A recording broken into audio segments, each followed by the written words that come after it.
It's personal between me and you, and I'm going to do you some serious harm, you big stiff idiot. The Untouchable True School Sports Empire proudly presents something the boxing games are missing. Hey, what's going on? It's your boy BT. I came here to talk some boxing with the thousands of True School Sports subscribers.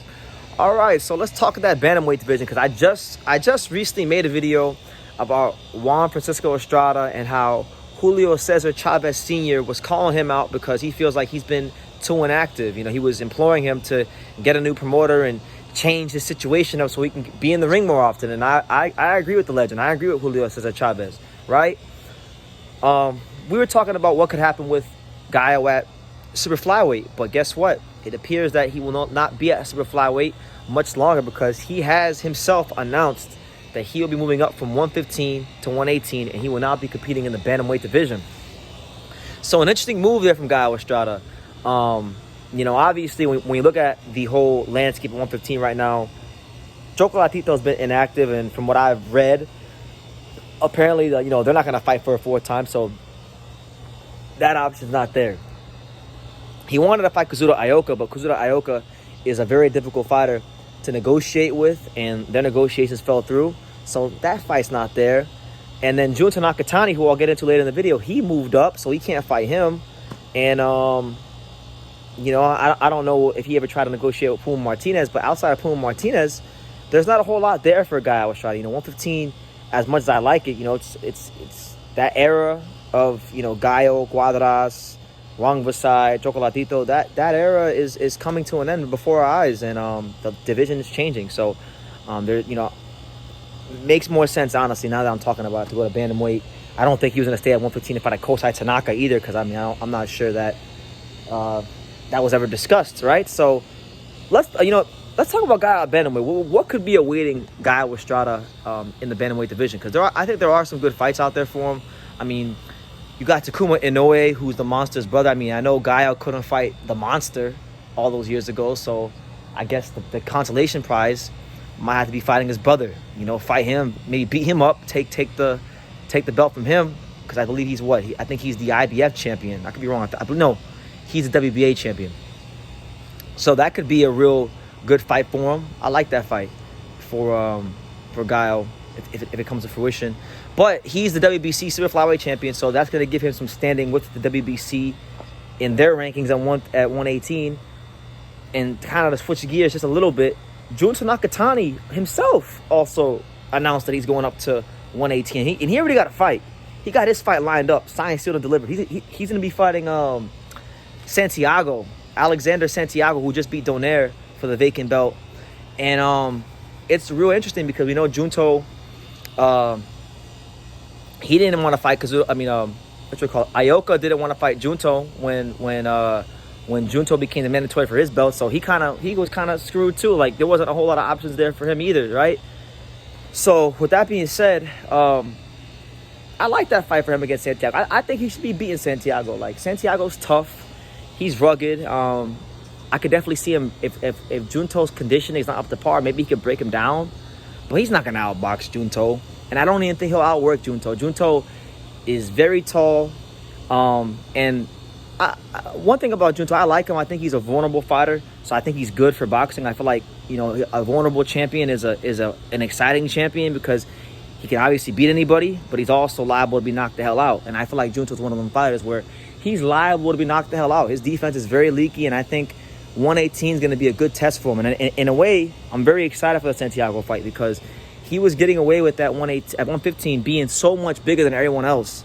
And I don't think he'll be as... I know he'll be big at 118, but the size discrepancy won't be as big as it was at 115. You feel me? So, you know, I'm looking forward to seeing how he looks at 118 and how he takes a punch from a full-fledged, you know, world championship bantamweight fighter in Santiago. And then look, if Junto is able to do what he's supposed to do and beat a Santiago, all of a sudden, I think you're setting up yourself for a big potential mega fight at 118 between the guy I mentioned earlier in this video, Gallo Estrada and Junto.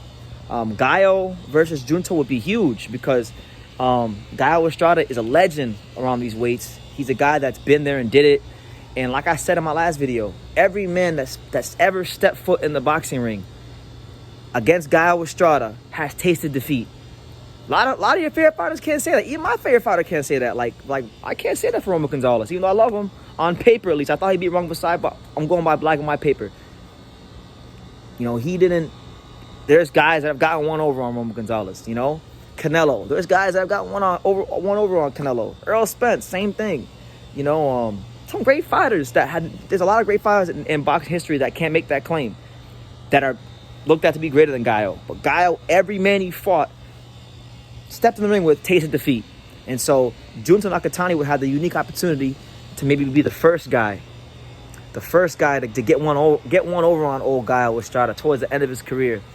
And it's a good fight. You know, you'd have Gallo Estrada, one of the best Mexican counterpunchers of the last 30 years. I class Gallo highly, man. I think Gallo's up there with like the Marquezes and things like that when it comes to Mexican counterpunchers. He's up there for me. I really view him highly. That's why not seeing him in the ring, not seeing him as active, for me, has been a bit disheartening, because I do like watching him fight, even though he's been Roman Gonzalez's rival. I got a lot of respect for him. But yeah, him versus Junto is a great fight. Junto, we know he's southpaw, tall. I mean, he's like a machine gun. I mean, it's just, bah, bah, bah, bah, bah, bah, bah. He keeps coming with a high punch output. So it'd be very interesting to see how Gallo at a higher weight would try to neutralize and counterpunch a guy like Junto. Because one thing about Junto, he's going to give you all the opportunities in the world to counterpunch him, because he throws a lot of punches. The thing is, you got to be able to withstand what he's throwing at you. And that's why I think that fight would be great. And it'd be Mexico versus Japan. We know Mexico versus Japan, long history when it comes to Mexico versus Japan. I actually think, for me personally, everyone talks about Puerto Rico and Mexico, USA versus Mexico. In my eyes, the best rivalry in boxing is Mexico versus Japan. That's just me. Love that. Love watching Mexicans and Japanese fighters throw down. They put in work when they fight each other. So that could be a really good fight. And with Junto, to cap the video off and talk about Junto, he's had a banner year. I gotta give him his credit. Like this year, I think the world has really been put on notice as to who the hell Junto Nakatani is. He's not just Masayoshi Nakatani's brother anymore. He's the real deal. I mean, one of the best offensive fighters in the sport in any weight class. Really exciting. Southpaw. I mean, he had what I think is still the knockout of the year against Maloney. And then he did his thing against RG Cortez, the same RG Cortez that gave Gallo a hard fight. So they have that opponent in common. Gallo had a close fight. Some people thought he may have lost to RG Cortez. Junto beat RG Cortez and ran him over like a truck. So I would love to see these two square off. I think if Junto Nakatani is able to beat a guy with Estrada at 118, that would really, really, in my eyes, enhance his standing in boxing right now, as where he stands amongst the Japanese fighters. Because a lot of people want to say that he's the second best Japanese fighter in the sport behind Naoya Inoue. And that's, right now, to me, anybody who's saying that is ridiculous. To me, number two is clearly Kenshiro. Kenshiro is number two. Maybe you could say Ioka, but it's one of those two. It's either Kenshiro or it's Ioka. And then Tanaka would probably be like 4.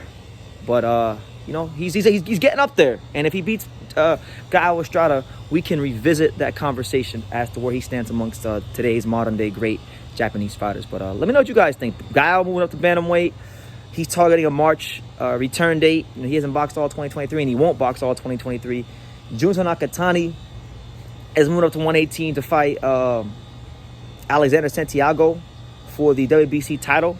And it should be a really fun fight. Really good to see how Junto adjusts to the new weight class. Because there's some people that think he's going to move all the way up to featherweight, because he's big enough. But let me know what you guys think in the comments down below. Make sure you guys take the time to subscribe. And like I say in every single one of these videos, you can love me or you can hate me, but I'm just a kid from Daniel. So until next time, thank you for watching another video on the untouchable True School Sports Empire. For more great boxing content just like this video, click right here and make sure you subscribe. Much love from sunny South Florida.